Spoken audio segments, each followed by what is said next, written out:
Hello friends, Liliana and I are out for an adventure and we're seeing all kinds of familiar friends out here. We are seeing ground bean and gooseberry. Snow. I know. You want more snow, don't you? Squirrel. Squirrels. We saw a black squirrel this morning. Right at our front door. Yeah? I saw a red squirrel meditating. Yeah. Pretty cool, huh? Well, today... is glow meditation. Yes, it is. And a lot of you have probably heard about this glow meditation before, but I wanted to bring it up again because it is a super powerful tool, especially in times like this. Should we just go through it and remind people of it? One thing. It also helps a lot with anger. You'll get it because it changes you can choose your loved one to just love you if you believe in a god or something, or you could choose a person that you're, let's say, angry at. Have you been using it like that? Sometimes. Yeah? Awesome. Well, it starts with G, and G is gratitude. And actually somebody sent me a link to a Les Stroud video the other day, and he was talking about his 3 survival principles. I can't remember what he calls them. But the gratitude tackles one of his principles, but does it in a slightly different way that I think has some benefits. And what he was talking about is assessing everything that you have around you, to really look at, let's say you're in your apartment, to really look at your resources and say, okay, what do I actually have here? And the power in that gets extra power when we talk about gratitude is something that I've often termed the difference between noticing what we don't have or noticing what we do have. It's very easy right now to focus on what we don't have. And that can be actual things, that can be mental, emotional stimulation, it can be connection with people. When our mind thinks about what it doesn't have, it starts to go into negative spirals. When our mind notices what it does have, then 2 things happen. First of all, we become more aware of our actual resources that are at our disposal.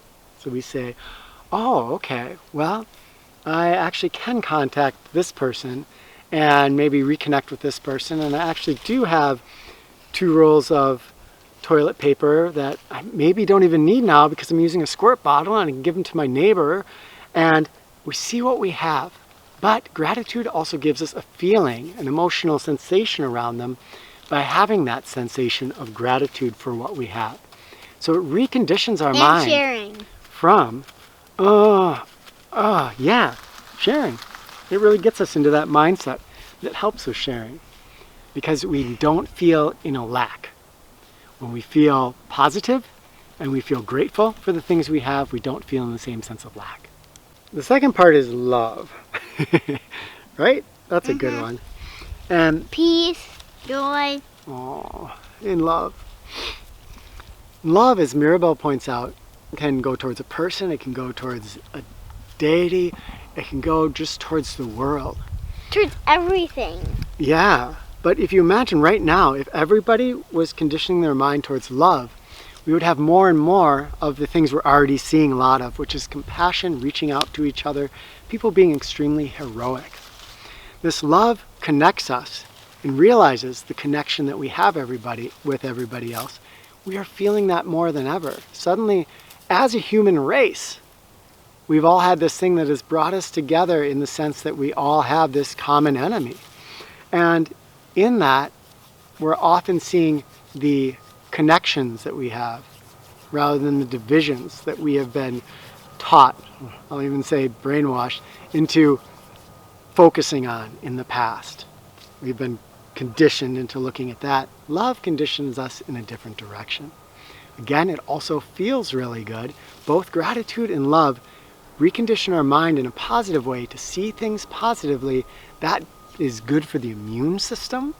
That is good for our attitude and our emotions, and it allows us to assess things more rationally because we are not clouded by fear and anxiety. Love is good for everything. Love's good for everything. Oneness, again, the love, you see how each of these kind of bleeds into the next one. So oneness more than ever we can be feeling this. This is an ideal time to take a moment and meditate on our oneness, our connection as a human species, and to really examine some of the divisions that we've held so close before and thought were so important, and to say, are they really that important?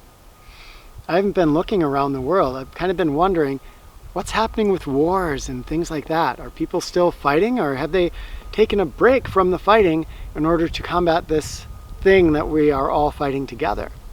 Be very interesting if that is happening anywhere, because it would put a different perspective on this idea that these wars are necessary. Which, do you think they're necessary? No. Fighting each other? No. The W is wonder, and that starts our day off in a completely different way. I made a lasso. Wondering about things like, wow, what will Liliana create today that will fill me with love and excitement? Now, I could have started off my day with a sense of, oh, this is what the day is going to be like. It's another day when I can't go out and see my friends, and I've got friends who are kind of lonely and scared right now, and this and this. Instead, saying, I wonder what amazing things I will encounter in my life today. Then that makes, if you say,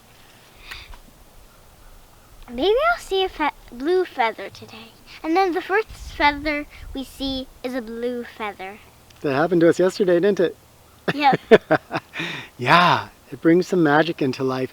And again, it creates a different mindset, a different way of looking at what's unfolding in front of us. Now that you understand the GLOW, it's important to know when this really can come into play, and that is in the morning, in the time of nectar. And again, sorry if you've heard this before, but for anybody new, and just a review for anybody, remembering that how we wake up in the morning is going to have a profound effect. It's going to act like a strong wind blowing us in the direction of how we woke up.